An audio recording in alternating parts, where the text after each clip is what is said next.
रहे हैं, अभी अभी राजा मंदिर में गया है, वो पूजन करने के लिए गया है, शायद वहीं पर आपको भेंट हो जाए।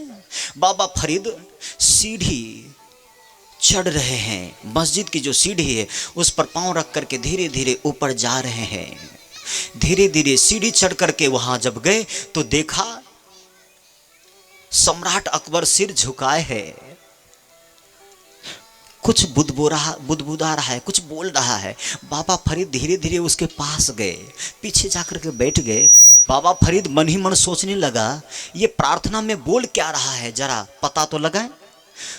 तो बाबा फरीद धीरे धीरे गए, उनके बगल में बैठ गए, आंख बंद करके बैठ गए, शांत होकर के बैठ गए।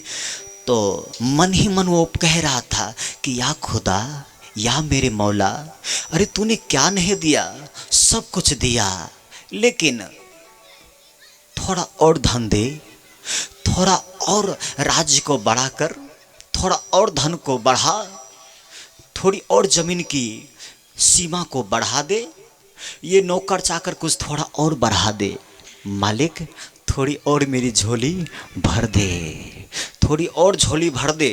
बाबा फरीद प्रार्थना सुन करके मन ही मन मुस्कुराने लगा।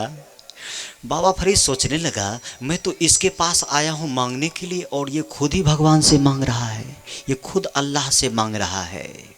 तो बाबा फरीद को लगा कि मैं इनसे मांगने के लिए आया हूँ, ये तो खुद ही भिखारी है जो खुद भगवान से मांग रहा है, तो इनसे मिलने की उम्मीद नहीं है। बाबा फरीद धीरे से सीढ़ी उतरने लगे। जब सीढ़ी उतरने लगे तो अकबर की प्रार्थना पूरी हो गई थी। आंख खोली तो सीढ़ी से जब नीचे उतर रहे थे, खड़ा हो पहने हुए थे बाबा फरीद, उसकी खटर पटर की आवाज को सुन करके लगा कि बाबा फरीद आए हैं। पलट करके घूर करके देखते हैं तो बाबा फरीद नीचे उतर रहे हैं।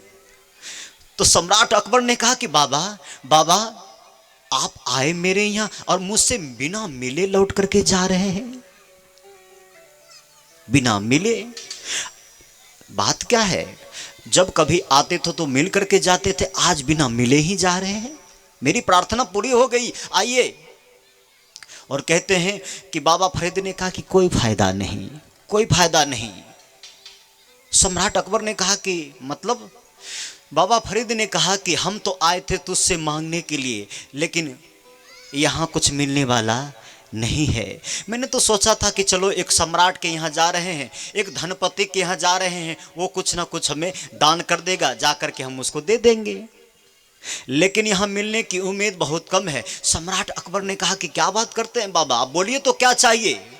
मैंने कहा, बाबा फरीद ने कहा कि मैं क्या बताऊं, मैं तो आया था कुछ मांगने के लिए, लेकिन अब बोलते बन नहीं रहा है। क्यों? क्योंकि हे सम्राट, तेरे पास क्या नहीं है, क्या नहीं है तेरे पास। इतना बड़ा बंगला शायद धरती पर किसी का नहीं है, जितना बैंक बैलेंस तेरे अकाउंट में है उतना किसी के पास नहीं, जितनी जमीन तेरे पास, जितने नौकर चाकर तेरे पास, उतना किसी के पास नहीं। फिर भी तू झोली फैलाए भगवान के आगे, तू कुछ मांग रहा है। तो मैंने सोचा कि इस सम्राट अकबर से क्या मांगना, जो खुद सम्राट अकबर भगवान से मांग रहा है। इसके पास सब कुछ है, फिर भी अभी लगता है कि इसे और जरूरत है। तो मैंने सोचा क्या तुझसे मांगना, तू जिससे मांग रहा है मैं उन्हीं से मांग लूंगा।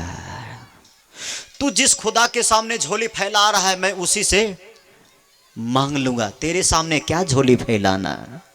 मैंने तो सोचा था कि एक सम्राट के यहाँ जा रहे हैं, लेकिन यहाँ आने के बाद पता चला कि तुझसे गरीब कोई दुनिया में है ही नहीं, तुझसे बड़ा गरीब दुनिया में कोई है ही नहीं। क्योंकि तू आया है मस्जिद में भगवान की प्रार्थना करने के लिए, प्रार्थना का अर्थ तू समझता है? अरे बिना अर्थ समझे तू भगवान की प्रार्थना गा रहा है। प्रार्थना का अर्थ होता है कि या मेरे मौला, या मेरे खुदा, आपने जो हमें दिया है, जितना दिया है उतना देने के लिए आपको धन्यवाद देने के लिए मैं आया हूं। Thank you so much. प्रार्थना का अर्थ होता है धन्यवाद देना, लेकिन प्रार्थना का अर्थ हम क्या समझते? भगवान से मांगना। भगवान से मांगना प्रार्थना नहीं होता है।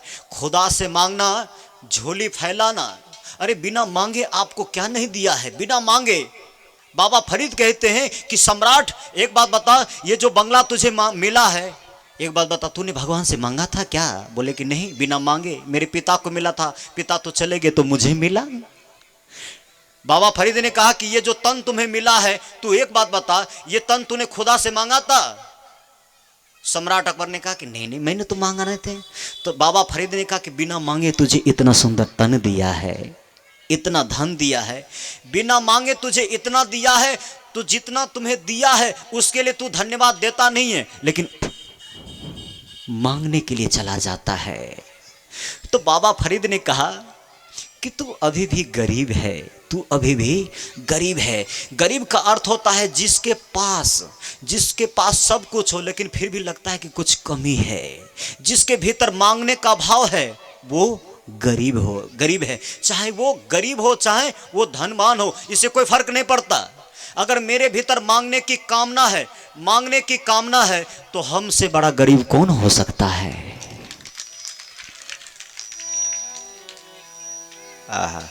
गीता में भगवान कहते हैं कि अर्जुन, प्रार्थना का अर्थ